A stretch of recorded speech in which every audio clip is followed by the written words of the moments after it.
अस्सलाम वालेकुम। प्रोग्राम 10 में खुश आमदीद। मैं हूं इमरान सुल्तान। हर गुजरते दिन इजराइल की गुंडागर्दी, उसकी बर्बरियत, उसकी जारियत एक कदम और आगे बढ़ रही है और ऐसे में जबकि पूरी दुनिया से ये ख्वाहिश और कोशिशें की जा रही थी कि गज़ा जंग किसी तरीके से बंद हो, यहाँ पर पीस टॉक हो, उस हवाले से मुज़ाकरात आगे बढ़ें। और ऐसे में जो मुज़ाकराती टीम है उसको टारगेट किया गया दोहा में, कतर में। और इस अमल से न सिर्फ ये जो जंगबंदी के हवाले से बातचीत जो मुमकिन पेशरफ्त आगे बढ़ती वो इस वक्त स्टेक पे लगी, बल्कि पूरे खित्ते का अमन जो है वो इस वक्त दाव पर लग चुका है। तो इजराइल का इस वक्त अल्टीमेट ऑब्जेक्टिव क्या है और अमेरिका की हिमायत उसे किस हद तक हासिल है, और ऐसे कौन कौन से हम स्टेप्स जो है वो देख रहे हैं जिसमें अमेरिका जो है उसकी खामोश हिमायत या उसकी खामोशी जो है वो एक आशीर्वाद जो है वो तस्वर की जा रही है। इन तमाम पहलुओं का हम जायजा लेंगे आज के प्रोग्राम में। अपने पैनलिस्ट का आपसे तारुफ कराता चलूँ। हमारे अहमद हसन अल अरबी, माहिर बैनुल अक़वामी उमूर। बहुत शुक्रिया अरबी साहब आपका, और उनके साथ हामिद अल मशरक़ी साहब भी मौजूद हैं जो कि तज्ज़ियाकार हैं। बहुत शुक्रिया हामिद साहब, आपका भी बहुत शुक्रिया। जी अहमद हसन साहब, आपकी तरफ मैं आता हूँ। सबसे पहले जानना चाहेंगे कि असल ऑब्जेक्टिव इस वक्त इजराइल का क्या है और दरपर्दा अमेरिका की किस हद तक उसे हिमायत हासिल है, तमाम चीज़ों का अगर एक एरियल व्यू आप लें। जी देखें, बहुत शुक्रिया। देखें, सबसे पहले जो लार्जर जो ऑब्जेक्टिव इसराइल का है वो मल्टीपल ऑब्जेक्टिव्स हैं। एक इनका आइडियोलॉजिकल ग्राउंड जिसके ऊपर इसराइल की रियासत कायम थी, जिसकी बुनियाद पे जिस प्रोपेगेंडा के थ्रू इन्होंने पूरी दुनिया से यहूदियों को लाके सहरा में आबाद किया, यूरोप के कंफर्टेबल माहौल से लाके सहरा में आबाद किया, वो the concept of greater Israel था। के मुताबिक इनका ये कहना है कि रिवर नाइल से रिवर यूफ्रेटिस तक एक बड़ी रियासत बनेगी जो कि सीट ऑफ द वर्ल्ड होगी, जहां से इसराइली जो हैं ये पूरी दुनिया को फिर कंट्रोल करेंगे। तो इस लार्जर एजेंडा के थ्रू इन्होंने आश्केनाजी जूस के और फिर उसके बाद अफ्रीका से और फिर इवन रशिया से भी बहुत सारे यहूदियों को लाके एक जगह पे आबाद किया। अभी जो इनका ऑब्जेक्टिव उसी को लेकर ये 70 साल तक ये जो नाजायज रियासत थी ये किसी फॉर्म और शेप में कायम रही। लेकिन अब आके जो लोग हैं उनका जो बिलीफ सिस्टम था वो शेक होना शुरू हो गया ग्रेटर इसराइल के कॉन्सेप्ट को देख के, क्योंकि 70 सालों में इतनी ज़्यादा बॉर्डर एनहांसमेंट नहीं हुई जितनी कि यहाँ के रहने वाले लोग एक्सपेक्ट कर रहे थे। और फिर जो जेनोसाइड इन्होंने फ़लस्तीनियों के ऊपर, गाज़ा के ऊपर लॉन्च किया, उसने इस सफाक चेहरा जो था इसराइल का उसको बेनकाब कर दिया पूरी दुनिया के सामने। तो उसके बाद से इसराइल की रियासत जो है वो पैनिक में है। लोग इसराइल को छोड़ के जा रहे हैं। तकरीबन 2% लोग इसराइल को पिछले 2 साल में छोड़ के 2.5% परमानेंटली छोड़ के जा चुके हैं, जिन्होंने नेशनैलिटी कैंसिल कर दी है इसराइल की। और उसके अलावा बहुत सारे लोग वैसे छोड़ के इसराइल को अमेरिका में, कनाडा में, ऑस्ट्रेलिया में, अपने आबाई इलाकों में शिफ्ट हो चुके हैं। सो एक तो वजह इसकी ये भी है कि उसने ग्रेटर इसराइल को कुछ ना कुछ अचीव करके अपने लोगों को दिखाना है ताकि रियासत का वजूद कायम रह सके।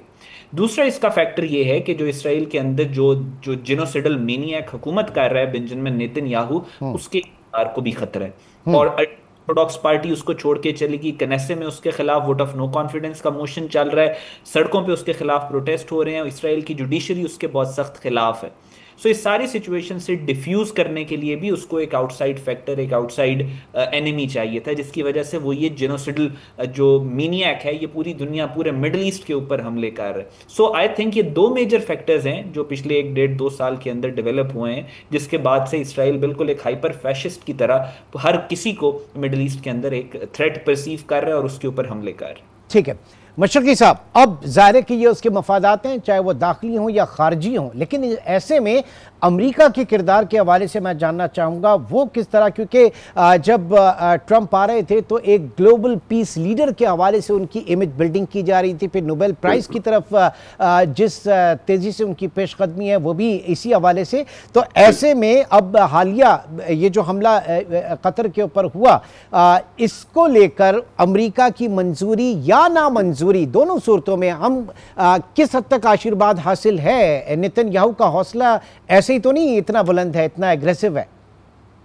बिल्कुल इमरान साहब, आपने दुरुस्त बात कही और मैं इसको बड़े डिफरेंट एंगल से देखता हूं कि गो के सदर ट्रंप की ज़ात की हद तक शायद उनको ये वो नाखुश हैं कतर के ऊपर हमले से और वो नहीं चाहते थे कि ये हो, लेकिन चूंकि कांग्रेस के अमेरिकन कांग्रेस में और सेनेट के अंदर यहूदी लॉबी बहुत स्ट्रांग है, अमेरिका के अंदर जिस तरह जायनिस्ट लॉबी का होल्ड है, उसके आगे सदर ट्रंप हो या कोई भी हो, आप भी जानते हैं कि अमेरिकन एस्टेब्लिशमेंट के आगे भी अमेरिकन प्रेसिडेंट भी बेबस होते हैं। और तीसरी बात यह है कि बहरहाल चाहे वो जो बाइडन हो या ये हो, 7 अक्टूबर से लेकर अभी तक जो कुछ हुआ है 2 सालों के अंदर, उसके अंदर नेतन्याहू ने जिस बर्बरियत से कत्लेआम किया है, जिस अंदाज से, आपको पता है कि 7 सलामती कौंसिल की करारदादें जो हैं वो इस 2 साल में वीटो की गई अमेरिका की तरफ से। कल जो कतर के खिलाफ कतर पर हमले के खिलाफ मुजम्मती एक तरह से स्टेटमेंट आया सलामती कौंसिल का, पूरे स्टेटमेंट के अंदर इसराइल का लफ्ज तक नहीं लिखा गया, उसका नाम तक नहीं लिखा गया जी, कि मुजम्मत कर दी गई है।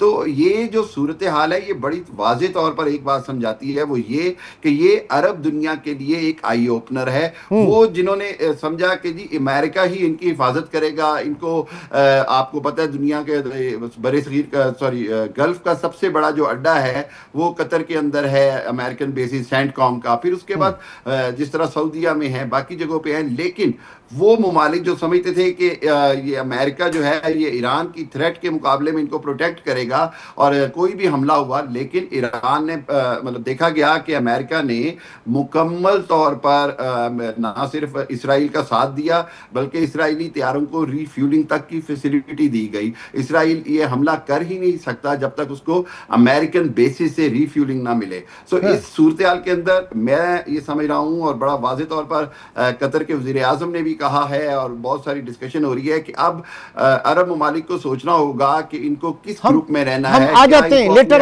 ऑन जरा इसको हम सब पूरे पॉइंट टू पॉइंट डिस्कस करना चाहूंगा। हसन साहब ये फरमाइएगा, आप किस तरह से रीड कर रहे हैं अमेरिका को, और जाहिर है कि जब सलामती काउंसिल के अंदर इजराइल के खिलाफ वीटो का हक अपना इस्तेमाल करता है, तो ऐसे में ग्लोबल पीस लीडर के हवाले से और ग्लोबल पीस को कितना बड़ा खतरा है खुद अमेरिका की इसी पॉलिसी के हवाले से? अहमद साहब जी देखिए, अमेरिका के अंदर इस वक्त आपको एक सेंस ऑफ डिवाइड, जैसे मशकी साहब ने भी फरमाया, मैं एग्री करूंगा इनके साथ भी, कि अमेरिका के अंदर एक बहुत बड़ी डिवीजन है। अमेरिका में बहरहाल पिछले कायदे आज़म ने फरमाया था, 40s के अंदर कायदे आज़म ने फरमाया था कि इसराइल के पीछे से आप अगर इंग्लैंड की और अमेरिका की सपोर्ट निकाले तो मैं देखता हूँ इसराइल कितने दिन कायम रहता है। तो ब्रिटिश एम्पायर की तो सपोर्ट बहुत अरसा पहले निकल गई थी, अब अमेरिका की बारी थी। इसराइल ने पिछले 70 सालों में एक जंग भी नहीं लड़ी अमेरिका के बूट्स ऑन ग्राउंड के बगैर। सिर्फ सपोर्ट नहीं, एक अमेरिका के जब तक boots on ground middle east में ना हो, इसराइल फंक्शन कर ही नहीं सकता। 70 साल पहले इन्होंने कहा था कि हम सीरिया को तोड़ेंगे। 70 साल तक इन्होंने इतने खौफजदा थे कि इन्होंने सीरिया के अंदर उस वक्त तक दाखिल नहीं हुए, तबाहकारी नहीं की, जब तक सीरिया की रियासत को इन्होंने अल्टीमेटली खत्म नहीं किया। 70 ईयर। सो इसराइल इस वक्त जो कायम है वो अमेरिका की सपोर्ट से कायम है, लेकिन अमेरिका के अपने अंदर जो, क्योंकि इंटरनेशनल रिलेशन बहुत ज्यादा इंटरेस्ट बेस्ड होते हैं, कोल्ड होते हैं, इमोशंस नहीं होते, जितना भी इन्फ्लुएंस है इसराइल का अमेरिका के अंदर, उसके बावजूद रियलिटी ये है कि अमेरिका इस वक्त $37 ट्रिलियन का मकरूज है। अमेरिका वो अमेरिका नहीं है जो 2001-2002 वॉर ऑन टेरर के दौर में था। अमेरिका इस वक्त एक डाइंग इकोनॉमी है। आप इंडिपेंडेंट इकोनॉमिस्ट का पढ़ लें, इवन नॉम चॉम्स्की को आप पढ़ के देख लें तो वो भी कहते हैं कि अमेरिका बहुत डिक्लाइन का शिकार है। तो इस सारी सिचुएशन में अमेरिका के अंदर अमेरिका के लोगों ने एक ऐसे प्रेसिडेंट को इलेक्ट किया जो कहता था कि मैं I will make America great again और अमेरिका फर्स्ट, उसके बाद कोई और मुल्क। तो वो कोशिश कर रहे हैं कि किसी तरीके से अपने आप को इसराइल की लगाई हुई आग से निकालें। वो ये भी चाह रहे हैं कि यूक्रेन और रशिया वाली जंग भी सिमटे, लेकिन बहरहाल अमेरिकन इंडस्ट्रियल कॉम्प्लेक्स कह लें या नियो कंजर्वेटिव इवेंजलिकल ज़ायनिस्ट जो मौजूद है अमेरिका के अंदर, आप उनकी बात कर लें, वो अभी भी बहुत ज्यादा स्ट्रांग हैं। तो ये टग ऑफ वॉर चल रही है। तो ऐसे में अरबी साहब, इसमें क्या लेसन है गल्फ कंट्रीज के लिए, क्या लेसन है जब अमेरिकन इलाई है दोहा कतर, और उसके साथ ये है, तो ये कितना बड़ा फिर लेसन है आगे जो 6-7 ममालिक हैं और उनके लिए? ये बहुत बड़ा लेसन है अगर सीखें। जब तक आपके देखें, इंटरनेशनल लॉ भी मौजूद है, ह्यूमैनिटेरियन लॉज भी मौजूद हैं, यूएन चार्टर भी मौजूद है पूरे मिडिल ईस्ट में, लेकिन पूरे मिडिल ईस्ट में उसको इंप्लीमेंट करने की ताकत नहीं है किसी के पास। ये है। तो इस वक्त जो अरब कंट्रीज हैं उनके लिए बहुत बड़ा सबक है कि the only thing that guarantees your security हाँ। Is power to defend yourself. और कोई चीज दुनिया में आपकी सिक्योरिटी को गारंटी नहीं करती जब तक आपकी पावर इंडिजिनस नहीं है, जब तक आप ताकत खुद प्रोड्यूस नहीं कर रहे। बैरूनी ताकत आपकी सिक्योरिटी को गारंटी नहीं करेगी। ये तमाम मुसलमान ममालिक के लिए क्लियर कट मैसेज है इस वक्त। ओके, हामिद साहब, ये जो पावर की बात कर वो पेनिनसुला शील्ड फोर्स नाम की एक फोर्स थी ना इन्हीं कंट्रीज की, इसी गल्फ की, जो 2011 में बहरीन में हमने देखा बड़ी एक्टिव नजर आई, और 1991 में कुवैत वॉर के अंदर बड़ी एक्टिव नजर आई। तो क्या अब वो कहीं पे एग्जिस्ट करती है, और अगर करती है तो उसकी भी असल ताकत जो है वो अमेरिकी? बिल्कुल ऐसे ही है। बिल्कुल मैं ये समझता हूँ कि जिस अंदाज में उस फोर्स को बनाया गया और ये एक तासुर दिया गया कि शायद ये कोई अरब ममालिक की नेटो की तरह होगी कि किसी एक अरब मुल्क पे हमला होगा तो तमाम मुल्क मिलकर इसका जवाब देंगे, ये उसका बुनियादी जो था मोटो था। लेकिन हमने देखा कि उसका तो अब कहीं नामो निशान नजर नहीं आ रहा। लेकिन एक चीज मैं आपको बताऊं, इस सारे आई ओपनर के अंदर जो पॉजिटिव चीज आई है वो ये कि जिस अंदाज में सऊदी अरब कतर के साथ खड़ा है, यूएई कतर के साथ खड़ा है, पाकिस्तान हमेशा से खड़ा है, ईरान, सब ममालिक ने, तुर्की ने मुकम्मल तौर पर साथ दिया है, ये एक मैसेज है। लेकिन इसको अब हम कैपिटलाइज कैसे करते हैं? देखें, हर डिजास्टर के अंदर भी एक अपॉर्चुनिटी होती है। अपॉर्चुनिटी ये है कि अब अरब ममालिक जो हैं वो उस अमेरिकन इन्फ्लुएंस से थोड़ी बहुत जान छुड़ाएं और थोड़ा सा न्यूट्रलाइज करें खुद को, और चाइना और रशिया की तरफ जो है उनको भी अलाइज में लाएं। हमने देखा एससीओ कॉन्फ्रेंस के बाद जिस अंदाज में सदर ट्रंप की तरफ से रिएक्शन आया कि जैसे उनके हाथ से सब कुछ चला गया, उसी के जवाब में उन्होंने मोदी को खुश करने के लिए 2 स्टेटमेंट भी दे दिए। सो ये अमेरिका को फर्क पड़ता है। अमेरिका का जो इस वक्त होल्ड है गल्फ के ऊपर, उसको वीक होना बड़ा जरूरी है। और दूसरी बात ये कि ईरान, कतर की तरफ से जो रिटेलिएशन है वो किसी न किसी अंदाज में होना बड़ा जरूरी है। क्योंकि वजह यह है कि जिस अंदाज में मुसलसल स्टेटमेंट आ रहे हैं, ट्रंप ने कह दिया जी कोई और अटैक नहीं होगा, और नेतन्याहू और इजरायली प्रेसिडेंट मुसलसल कहे जा रहे हैं जी कि हम हो सकता है कल भी अटैक करें, परसों भी अटैक करें। यमन पे पिछले 24 घंटों में 5 अटैक हो चुके हैं। यानी कि यहां पर आकर मुस्लिम दुनिया को इकट्ठे होना होगा कि यमन पर अटैक को भी उतना ही सीरियस लें। यमन के वजीर आजम की असैसिनेशन हुई, कैबिनेट की असैसिनेशन हुई।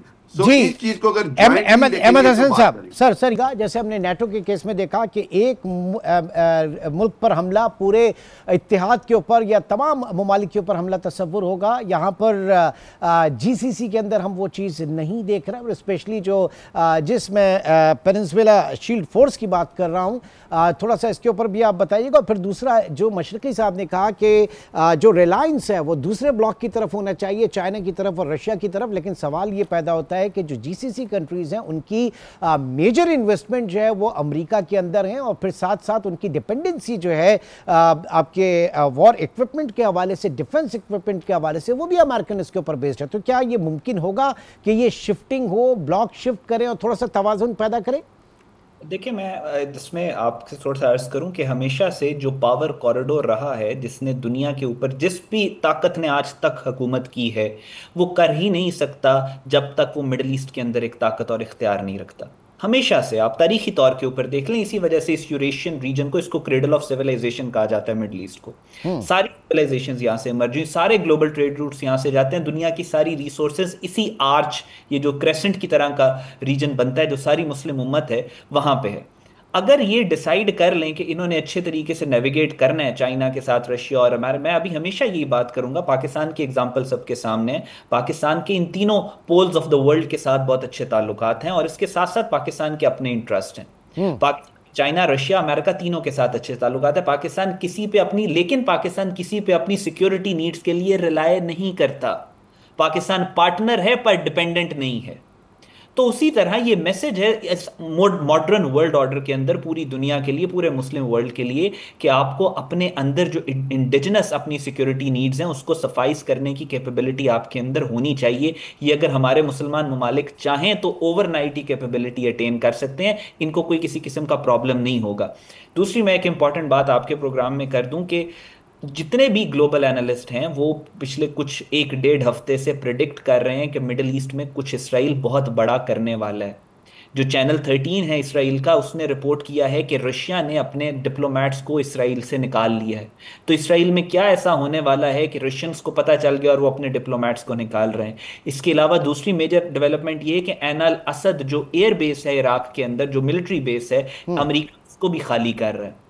तो समथिंग इज एक्चुअली ब्रोइंग। अभी रिपोर्ट कर रहे थे सोशल मीडिया पे कुछ वो ट्रैकिंग अकाउंट्स के, जो ब्रिटिश से इंग्लैंड की जो कोई वेपन और एम्यूनेशन लेके बहुत सारे एयरक्राफ्ट इसराइल के अंदर लैंड कर रहे हैं। तो some big is growing, something is coming up. मुसलमान, इसी वजह से जो मुस्लिम्स हैं, जो हमारी मुस्लिम कंट्रीज हैं, वो भी इस चीज को अप्रीहेंड कर रही हैं, वो भी देख रही हैं कि कुछ ना कुछ होने वाला है मिडल ईस्ट में, और इसका हल सिर्फ और सिर्फ एक है। अगर अब आप लोग इकट्ठे ना हुए तो फिर इसराइल का जब दिल करेगा जिस मुल्क को चाहेगा उस पर अटैक करेगा। अमेरिका की सिक्योरिटी गारंटीज मैटर नहीं करेंगी, क्योंकि इसराइल इस वक्त अमेरिका के भी कंट्रोल में नहीं है। ठीक है, यानी वो उसके आपे से भी बाहर है। अब यहाँ पर नाज़रीन दो सवाल बनते हैं। पहला तो ये कि जब कहा जा रहा है कि कतर के वज़ीर आज़म कह रहे हैं कि इसका जवाब दिया जाएगा इजराइल को, तो उनके पास क्या ऑप्शंस हैं? एक तो मैं इसके ऊपर बात करूंगा, और फिर दूसरा कि नेतन्याहू ने पाकिस्तान का नाम लिया और पाकिस्तान में अमरीकी फोर्स के हाथों ओसामा बिन लादेन की हलाकत जो है उसको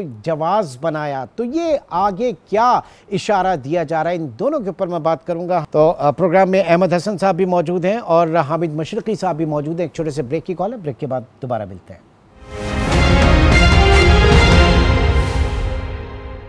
प्रोग्राम में एक बार फिर खुश आमदीद कहेंगे। मशरकी साहब, आपकी तरफ आता हूँ। कतर के वज़ीर आज़म ने कहा कि इजराइल को जवाब दिया जाएगा, तो सवाल ये पैदा होता है कि किस तरह जवाब दिया जाएगा, अपेरेंटली क्या उनके पास ऑप्शन है। 1970-71 में शाह फैसल का जो वक्त था, उस वक्त ऑयल की सप्लाई रोक दी गई थी। क्या इस तरह की कोई चीज़ होगी? क्या होगा, क्या आप समझ रहे हैं? देखिए, 3-4 चीज़ें बड़ी डिटेल में डिस्कस हो चुकी हैं और मेरा ख्याल है कि जो संडे को इजलास है अरब लीग का, उसके बाद यही बात सामने आएगी। एक तो चीज़ ये है कि बहुत सारे जो अरब ममालिक हैं वो अब इसराइल के लिए एयर स्पेस जो है वो बंद करने की बात कर रहे हैं। दूसरी बात ये हो रही है कि इसराइल के साथ जो मुआशी बाइकाट किया जाए। तीसरी ऑप्शन ये है साथ इस चीज़ के ऐड करने के कि जो सफारती ताल्लुकात बनाए गए हैं उनको आर्जी तौर पर सस्पेंड कर दिया जाए। चौथी चीज़ ये है कि अगर ये समझा जाता है कि अटैक की कोई बात की जाती है तो फिर जो अरब ममालिक हैं वो एक मुश्तरका फोर्स के साथ अटैक करेंगे। यानी ये नहीं होगा कि वो कतर की तरफ से जवाब गिना जाएगा, बल्कि वो तमाम अरब ममालिक की तरफ से कोई एक जवाबी कार्रवाई गिनी जाएगी। ये एक आखिरी ऑप्शन है। लेकिन एयर स्पेस, दूसरी चीज़ ये है कि मुआशी बाइकाट, तीसरी चीज़ ये है कि इस पर पाबंदियों की बात की जाए। और अक़वाम मुत्तहिदा में UNGA का जो सेशन चल रहा है उसके अंदर भी अक़वाम मुत्तहिदा के प्लेटफॉर्म को इस्तेमाल करने की बात। लेकिन सबसे अहम जो चीज़ है वो मुआशी तौर पर, सफारती तौर पर और एयर स्पेस बंद करने के बाद हो सकता है कि ये एक बड़ा धचका साबित हो सकता है इसराइली इकोनॉमी के लिए। अहमद हसन साहब, sir what's your take on this? देखिए, बिल्कुल ऑप्शंस ये तीनों डिस्कस हो रही हैं, लेकिन आई थिंक अगर जो इम्पैक्टफुल ऑप्शन है वो यही है जो ईरान ने आपको करके दिखाया। ईरान ने इसराइल की जो वीकनेस थी, जो उनके अर्बन सेंटर्स की पॉपुलेशन थी, उसको हिट किया। और उस अर्बन सेंटर्स के अंदर जो उनकी मिलिट्री जो इंस्टॉलमेंट्स थी उसको इन्होंने हिट किया, जिसकी वजह से इसराइल में पैनिक फैला और फिर वो मजबूर भी हुए जंग को बंद करने में। ऑल्दो पॉज हुई है, जंग दोबारा कंटिन्यू होगी, लेकिन आप जिस तरह से इसराइल हर मुसलमान मुल्क की वीकनेस को एक्सप्लॉइट कर रहा है मिडल ईस्ट के अंदर, जब तक आप हार्ड पावर का जवाब इस वक्त हार्ड पावर से नहीं देंगे, आप इसराइल को डिटर नहीं कर सकते। ऑप्शंस यही हैं कि आप थोड़ा सा प्रेशर इसराइल के ऊपर इंक्रीज करें, एक प्राइस टैग ऐड करें। इसराइल अगर मुसलमानों पे हमले कर रहा है तो जवाब में उसको भी पता हो कि उसको भी एक कीमत अदा करनी पड़ेगी। तो इस सूरत शॉर्ट टर्म में ये पॉसिबल है कि शायद नेतन्याहू की हुकूमत ख़त्म हो और फिर थोड़ी सी ब्रीदिंग स्पेस मुसलमानों को यहाँ पे मिले। लेकिन अगर यहाँ पे अब मुसलमान इकट्ठे होकर इसराइल पे काउंटर अटैक लॉन्च करते हैं तो इंटरनेशनल रिलेशन की टर्म्स में मैं आपको बता रहा हूँ कि इसराइल का सर्वाइवल और एग्जिस्टेंस मुश्किल हो सकती है, बट टेस्ट किए बगैर अगर इसको रिटेलिएट। जी मशरकी साहब, लास्ट आपसे जानना चाहूंगा कि जनाब 10 मई के बाद दुनिया में पाकिस्तान का इमेज बिल्कुल मुख्तलिफ है, ये पाकिस्तान बिल्कुल मुख्तलिफ है 10 मई के बाद का। ऐसे में नेतन्याहू का जवाब ये बनाना कि जनाब अमरीकी फोर्सेस ने ओसामा बिन लादेन को पाकिस्तान में जाकर हलाक किया और हम भी अपने मफादात के हवाले से देखेंगे, ये क्या इंदिया है, किस तरफ बात आगे बढ़ रही है? देखिए, मैं इसको खाम ख्याली के अलावा कुछ नहीं समझता। इतनी इसराइल या नेतन्याहू ये जुर्रत ही नहीं कर सकता, खुसूसन जो हमने भारत के साथ किया है, पूरी दुनिया ने हमें देख लिया। इसी सवाल का जवाब मैंने एक इंग्लिश चैनल पे दिया। मैंने कहा कि देयर इज नो कंपैरिजन। जो फलस्तीन में है वो इसराइल एक काबिज फोर्स है। 9/11 का वाकया जो है वो एक दहशतगर्दी के वाकये के हवाले से देखा जाता है। सो 9/11 का 7 अक्टूबर से कोई कंपैरिजन नहीं। वो 70 साल से हमास के अलावा फलस्तीनी उस जंग को लड़ रहे हैं। दूसरी बात यह है कि उसके ऊपर जिस तरह ला के सेटलर्स बिठाए गए हैं, उसके बाद जिस अंदाज में फलस्तीनियों पर जुल्म किया जा रहा है, फिर दुनिया की बात नहीं मानी जा रही। So there is no comparison. वो नेतन्याहू का एक इंतहाई अहमकाना बयान है जिसमें वो 9/11 और 7 अक्टूबर की तुलना कर रहे हैं, बिल्कुल गलत है। और पाकिस्तान भरपूर तौर पर, पाकिस्तान के उससे पैगाम भी चला गया है कि अगर इसराइल की तरफ से कोई भी शरारत की गई तो शायद उसको ऐसा सबक सिखाया जाए कि उसको वाकई ही सफाई हस्ती से मिटाने की बात की जाए, क्योंकि पाकिस्तान किसी हालत में भी कोई बर्दाश्त नहीं करेगा और भरपूर रिटेलिएट करेगा। जी अहमद हसन साहब, आपकी क्या रीडिंग है पाकिस्तान के किरदार के हवाले से? क्या लीडिंग रोल होगा पाकिस्तान का इस तमाम मौके पे? जी, पाकिस्तान, जैसा कि आपने कहा कि 10 मई के बाद बिल्कुल गेम चेंज हो चुकी है।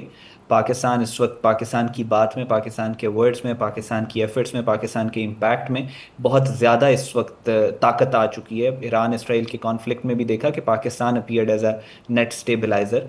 और जहाँ तक की जो हरकत है, जो उसने पाकिस्तान का वो ओसामा बिन लादेन वाला एक जो वो नैरेटिव ये पुश करते हैं, इंडियंस पुश करते हैं, तो उसमें वो अहमकाना बयान तो बिल्कुल है अपनी जगह। इसराइल को उनको जवाब भी इसका मिल चुका है।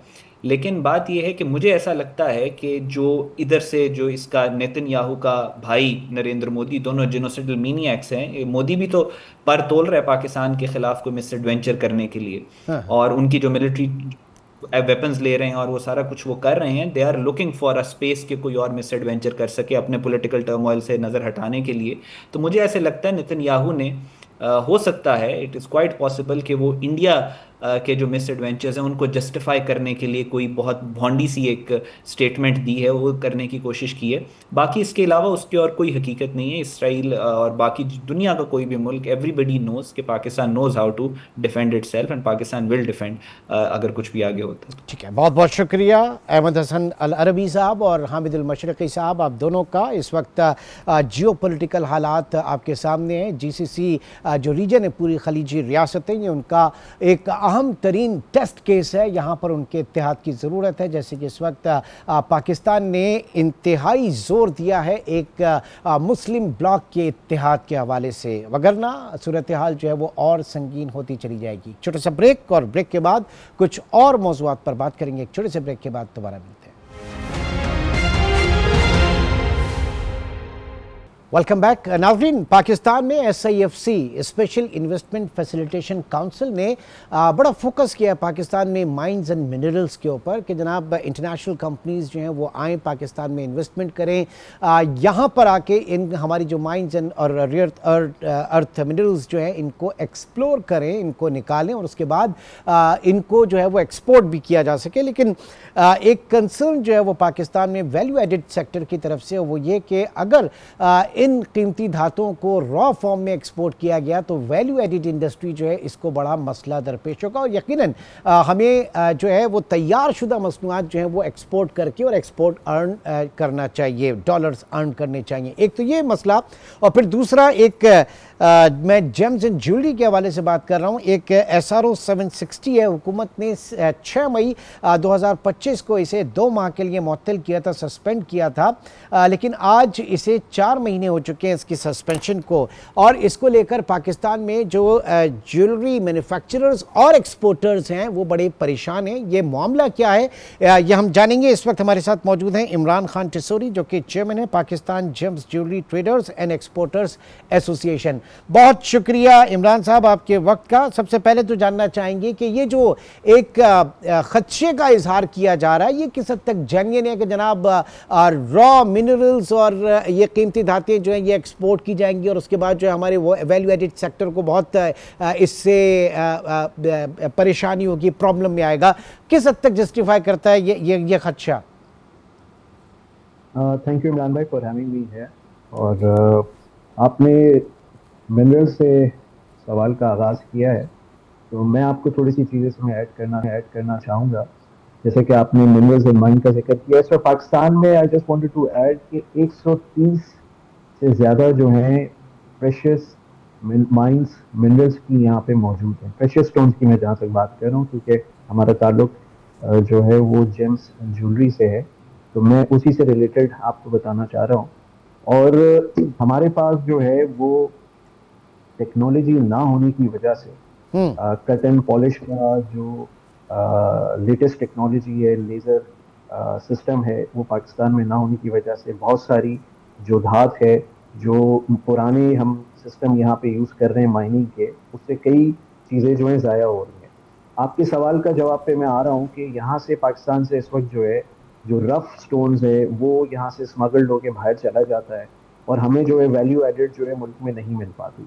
अब जो SIFC ने अभी जो हमारे चीफ ऑफ आर्मी स्टाफ साहब ने जो एक सिस्टम डाला है, उसके तहत काफ़ी सारे फॉरेन इन्वेस्टमेंट पाकिस्तान में आ रही है और उनको जो है अट्रैक्शन के लिए जो है जो मिनरल्स एंड माइन में इन्वेस्टमेंट जो है वो लोग कर रहे हैं। पर मैं समझता हूँ कि इसको जो है लोकल इंडस्ट्री को भी जो है ऑन बोर्ड रखा जाए, क्योंकि हमें पता है कि यहाँ पे काम किस तरीके से करना है और यहाँ पे किस तरीके से चीज़ों को लेकर चलना है।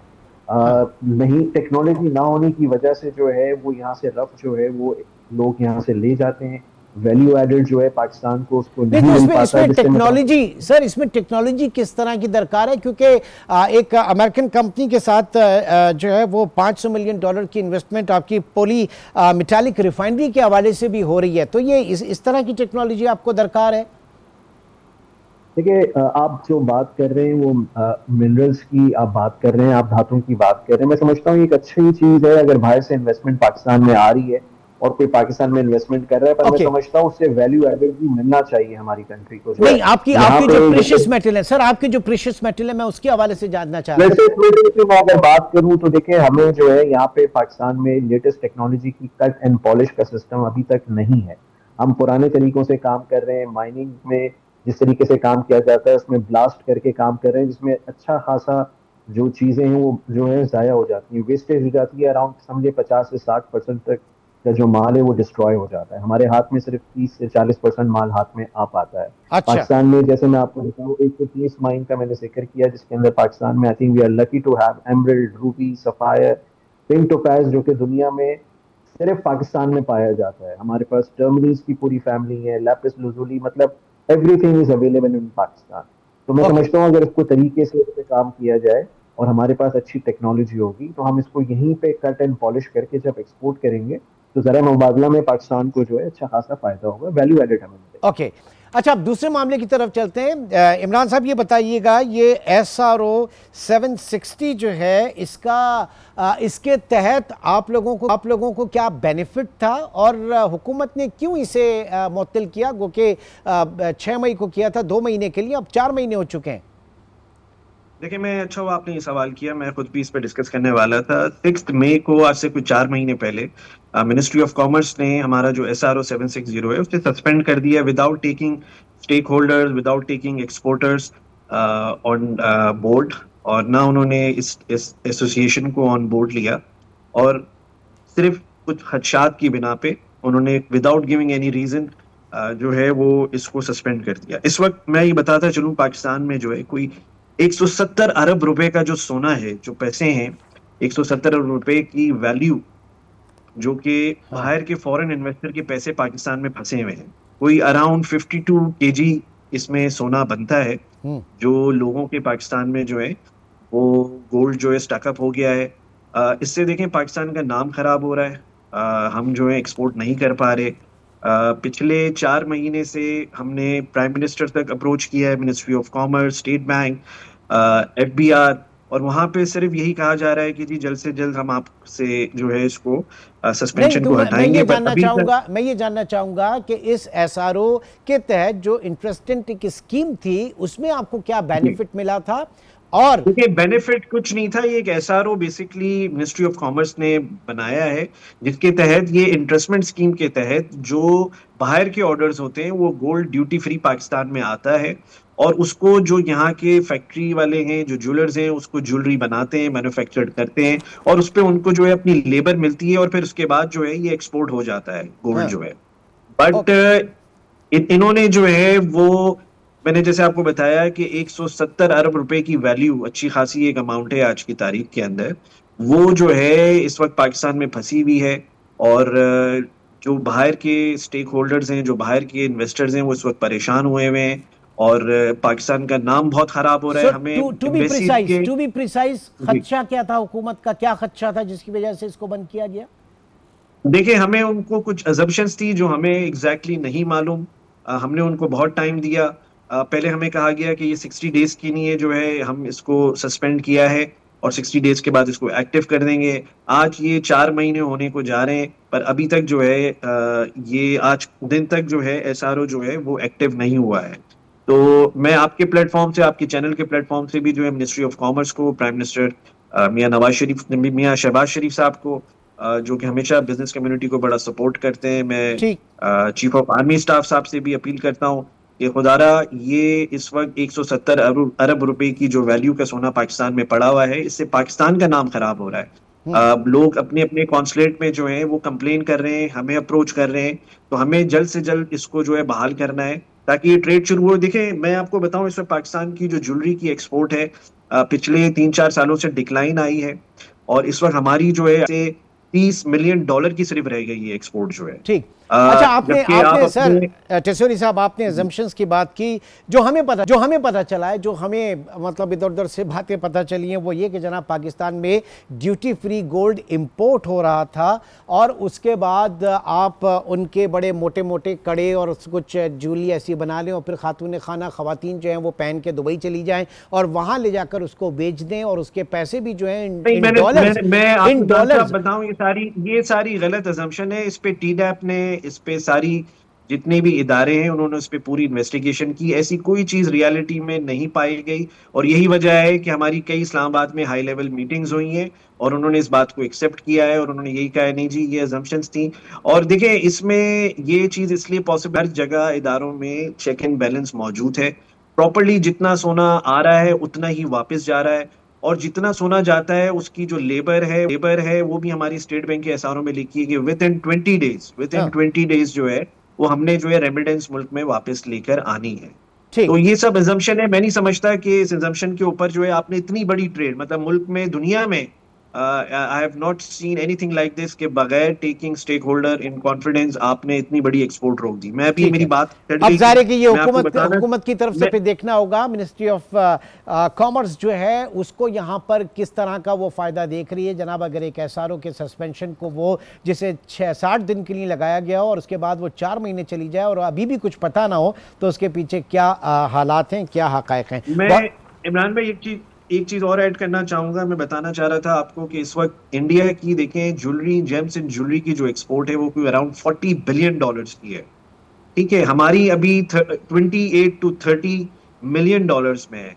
तो मैं आप ही के प्लेटफॉर्म से गवर्नमेंट से कहना चाहूंगा, हमने बल्कि वहां पे अंडरटेकिंग दी है कि अगर आप फ्रेंडली पॉलिसीज बनाएंगे तो हम जो है वो कमिट करते हैं कि विद इन 1 ईयर हम जो है इसको जो है $5 बिलियन तक ले जा सकते हैं। और ये प्रपोजल इस वक्त मिनिस्ट्री ऑफ कॉमर्स के पास इस्लामाबाद में पड़ा हुआ है। मैं समझता हूँ इस पे काम होना चाहिए। इसमें मुल्क का फायदा है, हमारी ट्रेड का फायदा है, हमारी सेक्टर का फायदा है। ठीक, यकीनी तौर से अगर ये तमाम चीज़ें वर्केबल हैं, डूएबल हैं तो इनके ऊपर बात होनी चाहिए। बहुत बहुत शुक्रिया इमरान हमारे साथ मौजूद थे, आपका बहुत शुक्रिया। नाज़रीन, आज के प्रोग्राम से इतना ही। इंशाल्लाह आपसे कल मुलाकात होगी। अपना बहुत ख्याल रखिएगा। अल्लाह हाफ़िज़।